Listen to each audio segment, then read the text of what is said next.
Oki nistuanoch itsuaki ana nimochtutu amskapi bikani. Hello, my name is Evelyn Mikayla Martin. I'm from the Blackfeet Nation of Browning, Montana.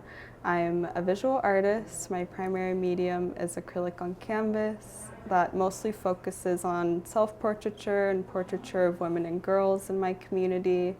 For this exhibition, I did an installation piece titled Indian Girlhood, so I'm also moving into other mediums of work. My work works to uplift women, girls, two-spirit folks within my community, and my work is sort of a reclamation of having agency over our own narrative and representation in a positive way. So what does it mean to be a curator? For me, so the reason that I decided that I wanted to start independently curating is, I always joke that it's because I'm stubborn. When I was living here in Mohkinstsis, I found out, I would ask around, like, has there been an all Blackfoot group exhibition? Because there are multiple nations within the Blackfoot Confederacy, and although we have, similar beliefs and cultural practices, there are unique facets within each nation.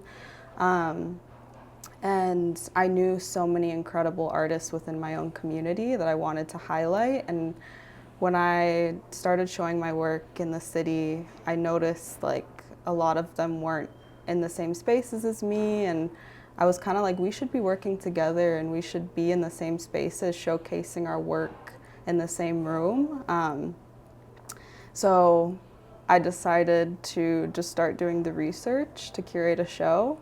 And it took me about 2 years. I started doing studio visits. I started talking with elders and shopping around for galleries. And I ended up pairing with Stride Gallery, downtown Calgary.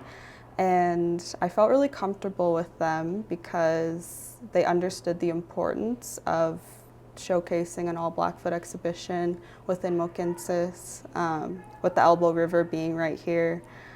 So I put together a group show that featured Bryce Singer, Star Cropbeard Wolf, Brittany Bearhat, and Sikabanaki Lowhorn.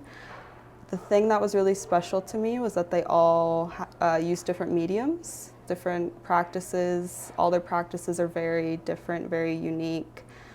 Brittany had an archival image of, an ancestral image of folks dressed traditionally from the Glenbow Museum that she laid over this Google image of Blackfoot Trail, and that was really beautiful and sort of visually represented the purpose of having the exhibition. And Sikabanaki does skateboarding and painted some tech deck skateboards and put up this little VCR TV and showed this old documentary. Bryce is an incredible visual artist with drawing. And then Star did this really interesting installation in the window space where she has a lot of knowledge about traditional plants and medicines, and so she integrated that by placing these kind of dried plants and medicines in the window space, and then these big blown up images of her beadwork that are in sticker form that she placed on the wall. So all of these really, really multifaceted ways of showing the art world who we are were important for me to showcase, because I'm the same way. I'm very multifaceted. I'm Indigenous and I grew up traditionally, but I also love grunge and punk and new wave music. I love Ari Aster movies. There are different facets to us, and my installation, Indian Girlhood, reflects that as well.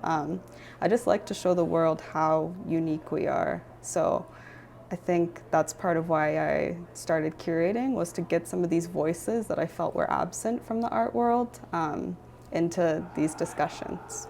How was it to see all of that come together for the first time? It was really beautiful, really strong. Stride was really happy with the way that I worked with them. I was very hands-on because for me, bringing my own community members and just other Indigenous artists in general into a space. I want them to feel safe, like I want them to feel looked out for and taken care of, and accurately represented. So I was very careful and intentional with the way that I went about everything, especially with it being my first time curating a show. I worked really closely with Stride, so closely that they were kind of like, okay, we're going to alter the way that we work with future curators to sort of like reflect and model the way that we did with you.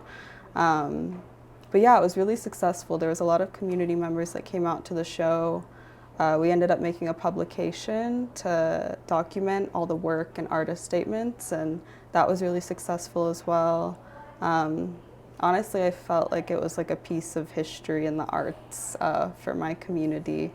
So it was really beautiful. How was it received by community? It was received well, like something that was really cool.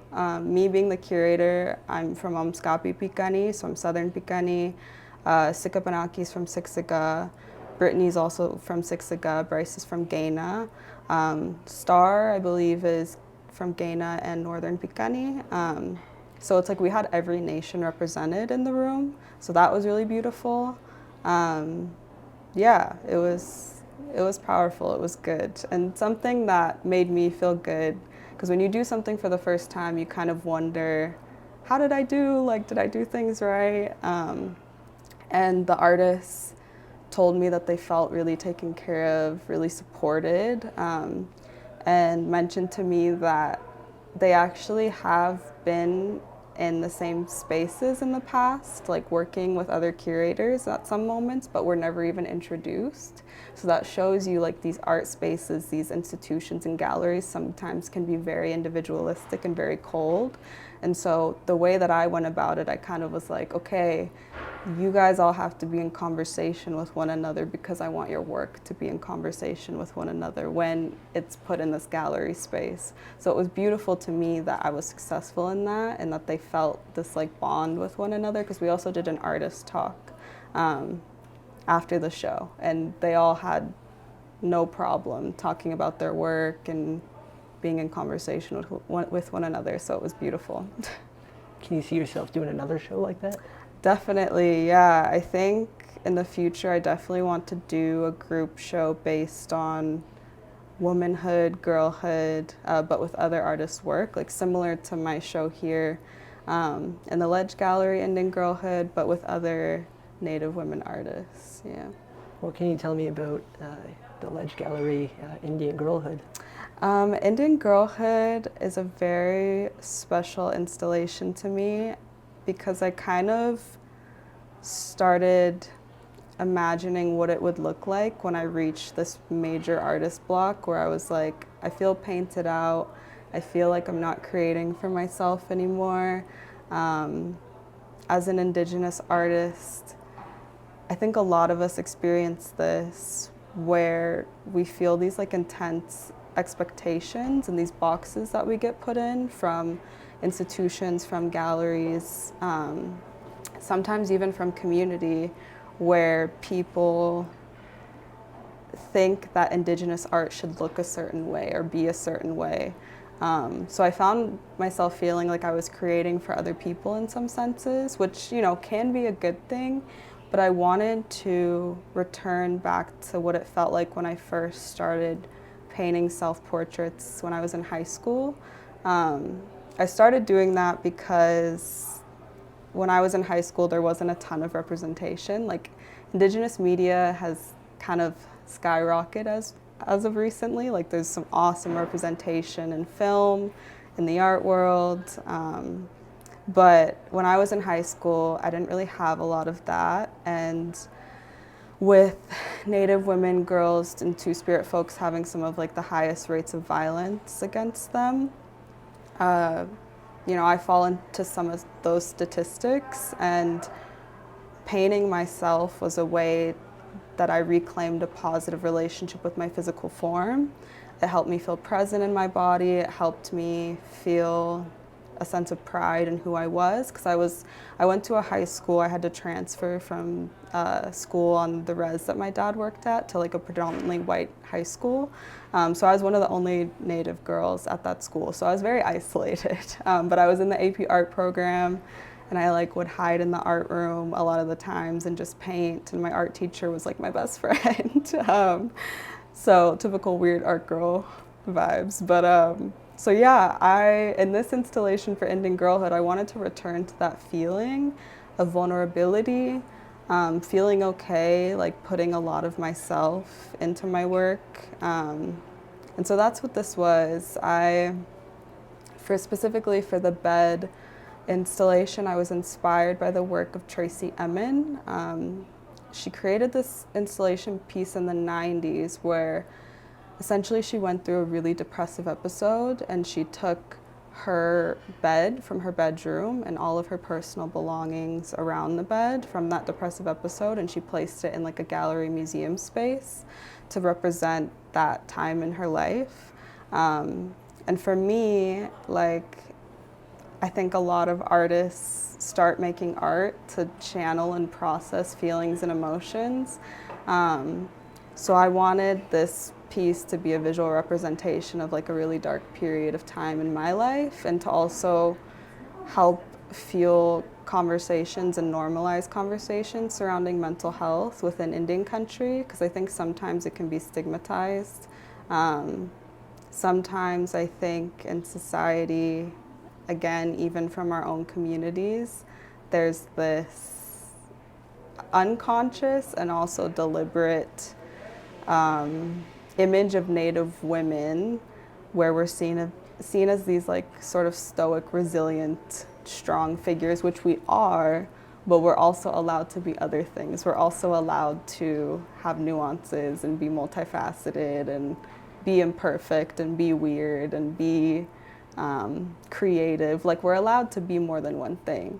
So I feel like a lot of young girls within Indian country look at my work and like see themselves in my work. So not only did this installation for Indian Girlhood make me like heal through the process of making it, but talking about mental health in relation to my identity as a Native woman helped other girls that deal with that like feel seen. So yeah. How was it to see it all come together at the end? It was really beautiful. Not to get too deep, but like I will, because this is a vulnerable piece. At the opening for my exhibition Indian Girlhood, my family and friends from the States were able to come to see everything. My family and friends here were able to come. So I had a lot of people that have watched me like throughout my artistic journey. A lot of people that I've worked with in the arts that have seen other shows of mine. And it was really beautiful to have everybody here celebrating this piece. And for me, it felt so personal that I wasn't sure if everyone would understand it. I wasn't sure if it would be well received, because it's a little bit different from what I normally do, like with the bed installation. And it's super intimate, because I curated the space to sort of look like a Native girl's bedroom. And so I was like, I don't know if people are gonna get it, but it's okay, because I'm doing this sort of for me. But it was really well received, and everybody seemed to understand the theme of the exhibition. And for me, it almost felt like a celebration of me coming out of that dark period of my time. And my sisters were telling me that they felt like it was really brave for me to create visual art and sort of take that past pain and make it into something beautiful. So that was really nice. So yeah, it was well received. Do you have a favorite piece? I was really attached to the bed installation, because I was so focused on like making that idea come into fruition. Like I wanted, I'm really inspired by people like Sofia Coppola and like Petra Collins, who have this beautiful like female gaze. with their photography and their film work. I wanted to like mirror that in this art installation. I wanted it to feel like a girl's bedroom. So I was really happy with like getting the bedside table and all the little knickknacks and things laid out and the ribbons on the wall. But I'm actually really happy with how the dress came out too. I've never seen anybody transfer a photograph onto like a ribbon dress, onto a traditional dress before. So that was really special to me that that worked out, because there was some trial and error with that, because I'm trying new things. Like I said, I feel painted out, so I want to dive into different mediums. So I was happy with getting the image on the dress too. Is it fun exploring these new mediums? It's fun, and it's also necessary at this point in my artistic practice, because again, with painting, I feel like I hit a wall where I was like, okay, I feel like I said what I needed to say. Now I just sort of feel like I might be creating for other people, and with trying new things, it feels brand new again, and like it almost feels like when you're a little kid. And I love working with youth. I do workshops with women and girls, and when I work with youth, I love working with younger ages, because there's this absence of fear, this absence of overthinking, because like kids aren't tainted by society yet, where they're like, oh no, what if I'm bad at this? Like they just go for it. And so in trying new things, like I feel a little bit of that, where I'm like excited to go through the trial and error process and experiment with things. To jump to your painting, how long have you been painting for? I don't know, I feel like since I was a little girl, the second that I could hold a marker or pen, my mom would say that I drew on the walls. Like in this installation for Indian Girlhood, I placed a lot of really intimate family photographs around, and in one of the photographs in the background, my mom at the show was like, oh yeah, you can see you drew on the walls. Like that led to what you're doing now in your career.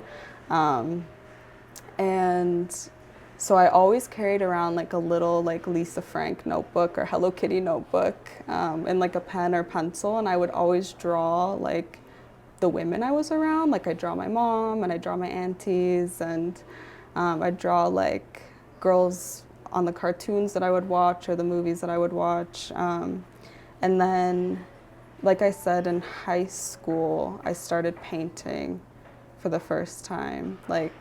And I had to create a portfolio for the AP art program that I was in.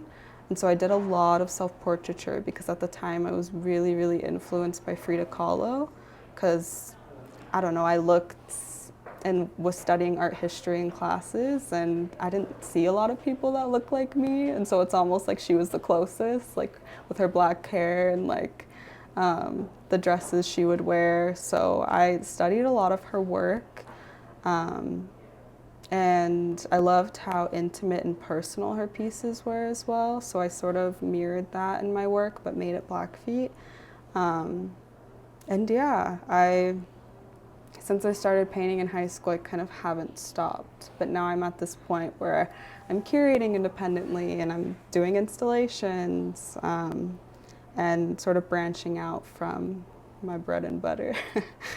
What do you think that younger self would say if they could see what you're doing now? That's like so emotional for me to think about, because this whole installation is covered in photos of younger me. I think she would think I was really brave for talking about some of the things that I talk about in this piece, because I don't know, as a Blackfeet woman, it's almost like we don't like pity, we don't like to feel weak in any sense, like we're really tough. But we're also really loving and generous and hilarious. But a lot of the times, like I said, it can be stigmatized. Like people don't always talk about these intimate things that go on within us, like, you know, relating to mental health. So I think younger me would think I was brave for creating art that reflects my own experiences. And I think she would feel seen and represented if I saw work like my own at her age, you know? So that's what I hope for. Like, I get DMs from other Native women and girls that are like, I really relate to this. Thank you for talking about this. I always say that it's like an accomplishment that I can't put on my CV, but it's one of the biggest accomplishments for myself. Like, it's the fact that my prints are hung up in so many bedrooms of Native women and girls. Like, that's so awesome to me because bedrooms are such an intimate place to retreat to, which this exhibition is sort of born out of that notion. Like, I started drawing on my bed, right? Like, I'd lay on my bed and I'd doodle, and so many personal things we go through like are in our own rooms. So the fact that my prints are hung up in the bedrooms of Native women and girls is really, really beautiful. Like, I've even had guys who are like, oh, I'm seeing this girl and I went to her house and I saw your work on her wall. And I'm like, that's cool, that's sick. So yeah, that's the most important thing for me because that's the audience I'm trying to reach, I think. You know, for those who don't know, what's an Indian?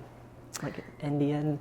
Yeah, I kind of like condescendingly put the definition for Indian under my exhibition statement. I would say Indian, like NDN, is what we refer to ourselves as. I'm never okay with a non-Indigenous person using that word, but it's something that I would say we've reclaimed. So, like, I'm a Blackfeet Indian. It's sort of like slang in that way, yeah. Do you want to maybe walk us through the pieces?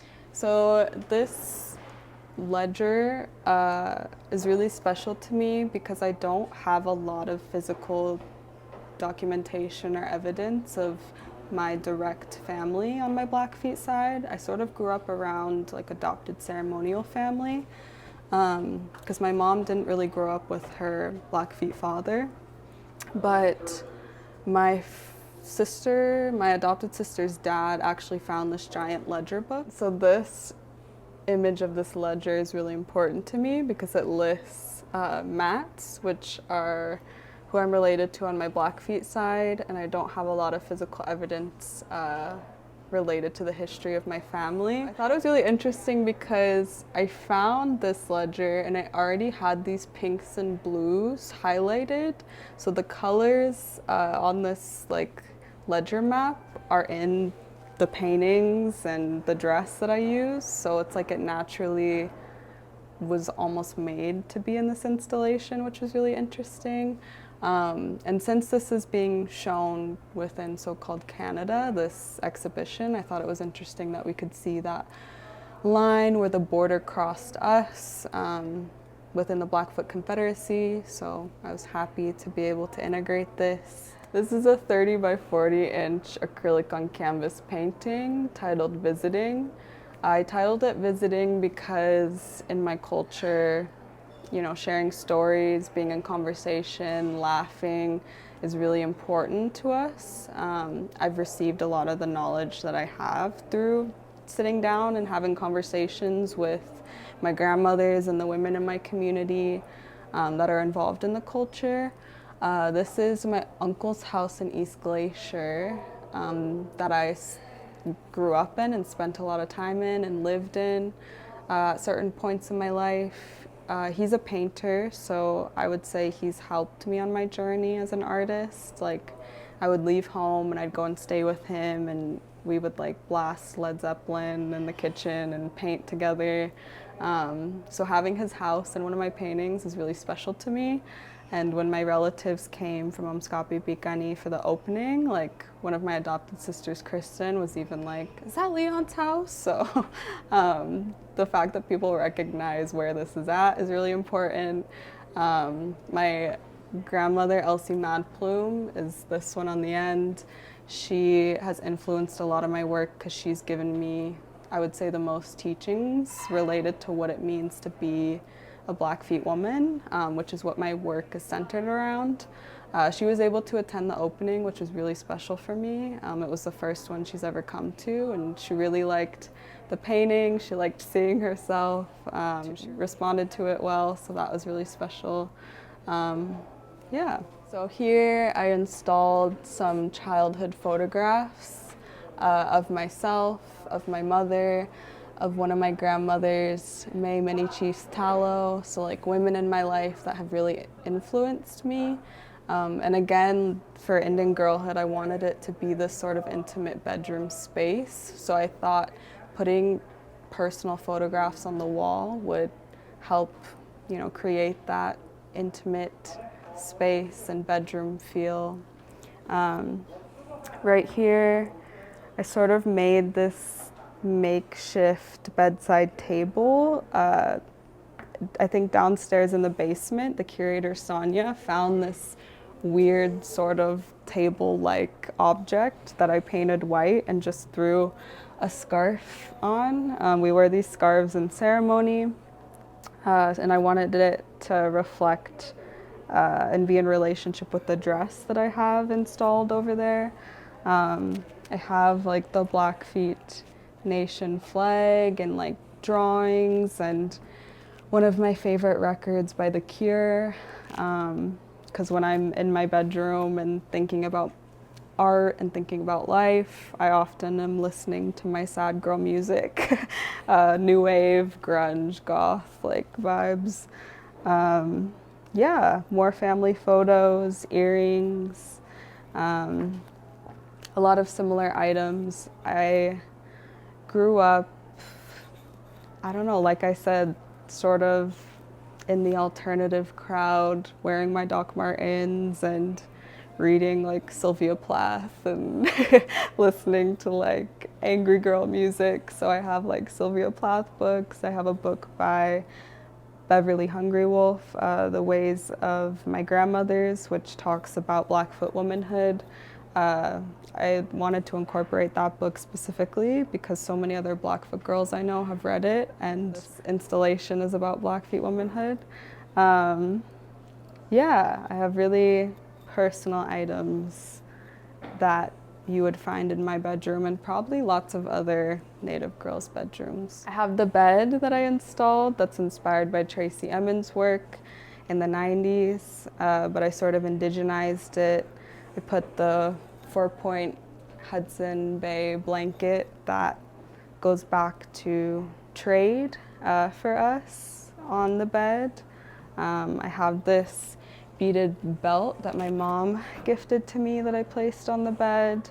And for us, tobacco's really big, like offering tobacco and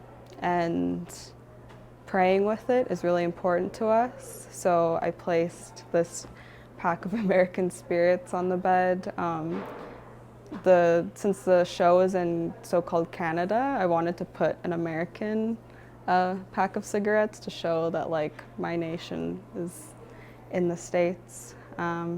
Yeah, and then all along the walls of the space, I painted the Blackfoot symbol for mountains. You don't normally see them painted in pink, but because I wanted the space to be really feminine, I used my favorite sort of light pink color to honor that femininity. So this is really special to me. This is a super old photograph that I took of my mom. I don't know whose house we were in, but we were in someone's house in Browning for a meeting or a ceremony, and I just snapped this on my phone at the time. I don't even know what type of phone I had, but I think I was like maybe 15, 16. I know I was in my teens when I took this photo, but I've had it all these years, a digital copy of it. So I ended up getting image transfer paper, and I transferred that image I took onto the image transfer paper, and then I ironed it onto the dress. And I've never seen anybody put a photograph on a ribbon dress before. These are the dresses that we wear in ceremony. So yeah, it was interesting to experiment with that for the first time, but this piece feels like a perfect representation of what Indian girlhood means to me, like with the photograph of my mother and the soft pinks and the dresses that I've been wearing since I was a little girl. You want to tell us a little bit maybe about some of your past residencies? Yeah, so last summer I believe it was my first artist residency, and it was in Tuscany, Italy, um, in Greve and Chianti. That was a really interesting experience for me because in certain aspects I kind of felt like an alien because I was the only native person for miles and miles, but it was also really beautiful for me to be so far away from home to like, I don't know, it sort of made me feel and realize how special our cultures are, you know? Like being so far from home, I'm like, would think about the land and think about, you know, the women in my life and how unique they are and how that's reflected in my work. And yeah, it was a beautiful experience. It's crazy in Italy. Yeah, yeah.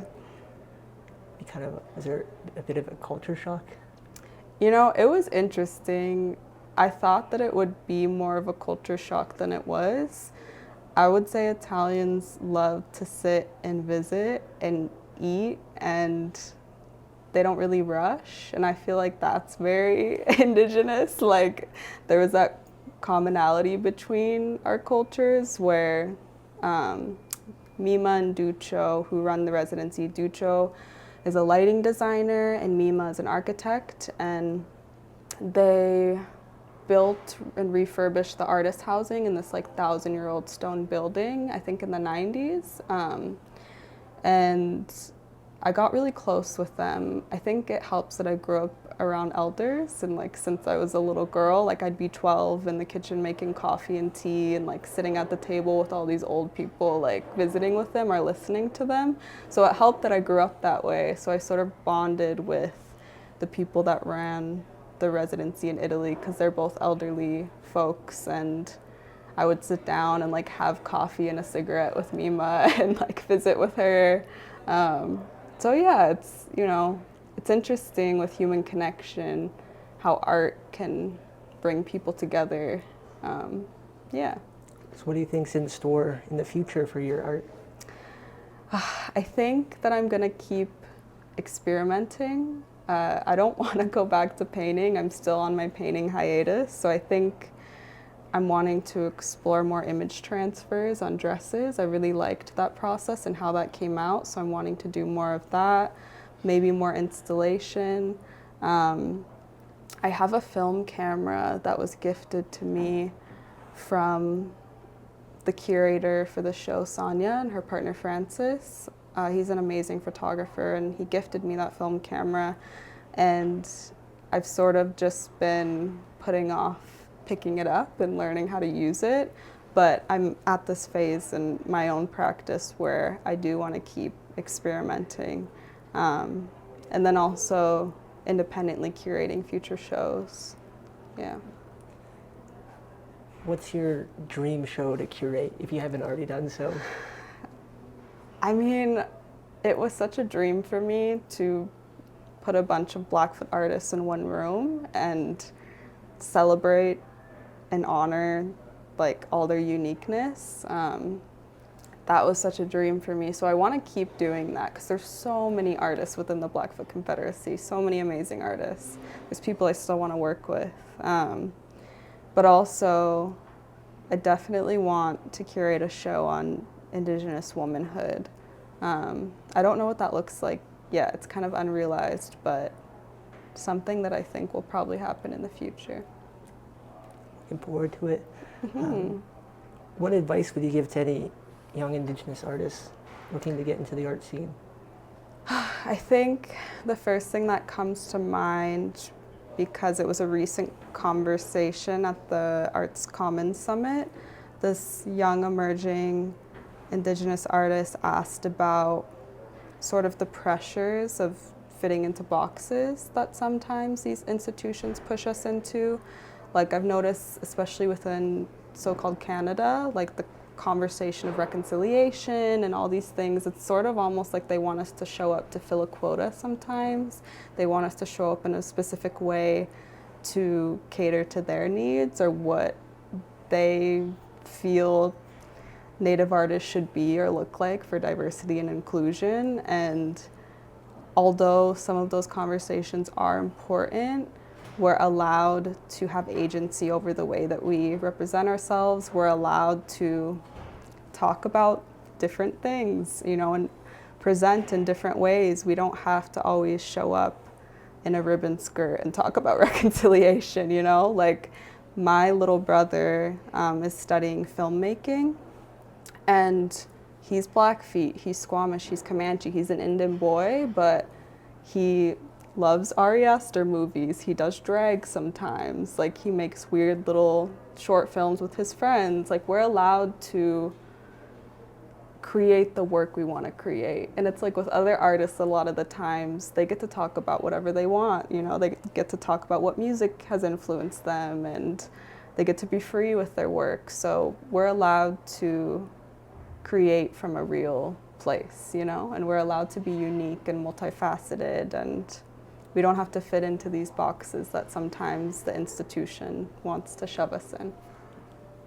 How can non-Indigenous people better hold space for Indigenous artists?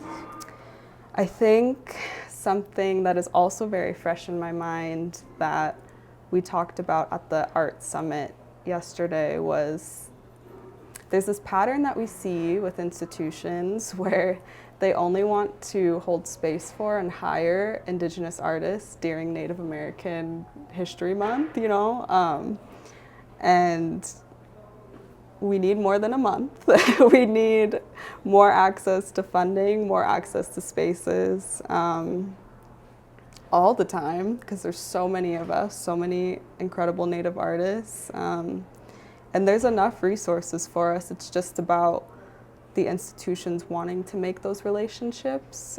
Sometimes it can be difficult to make those connections when these institutions and galleries can be very cold and colonial and isolating. So I don't know, people like me who kind of aren't afraid to challenge those types of norms, and I'm trying to independently curate and make it more normal to see people like us in these art spaces. I think institutions should meet us halfway and maybe make it a bit easier for us to access these types of things.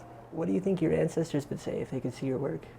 Oh man, I'm always, in my own spiritual practice, I'm always in conversation with my grandmothers. I don't want to sound too, I don't know, but I'm being real when I say that I speak to my grandmothers that have passed, or maybe even grandmothers that I haven't met, all the time, and like they speak back to me in different ways, shapes, and forms. And I'm really lucky to have grown up with my culture, to have certain understandings in relation to that. But I think that they would be proud. I think sometimes they would probably tease me and laugh at me for some of the weirdness in my art, or even, for example, like my big goth boots, they might be like, what are those? But in regards to creating safe spaces for other Blackfeet artists to come into, in regards to celebrating our women and girls, celebrating our culture, I think that they would be proud. Yeah. So, if you could summarize your art in one sentence, how would you do so? I mean, I can put it into simple words. I think a word that I would think of is vulnerability, femininity, and power. Like, those are 3 words that I think of. Yeah. That's perfect. Thank you. Reclamation, autonomy. Yeah. Well, thank you for your time. Thanks for watching. That's it from us.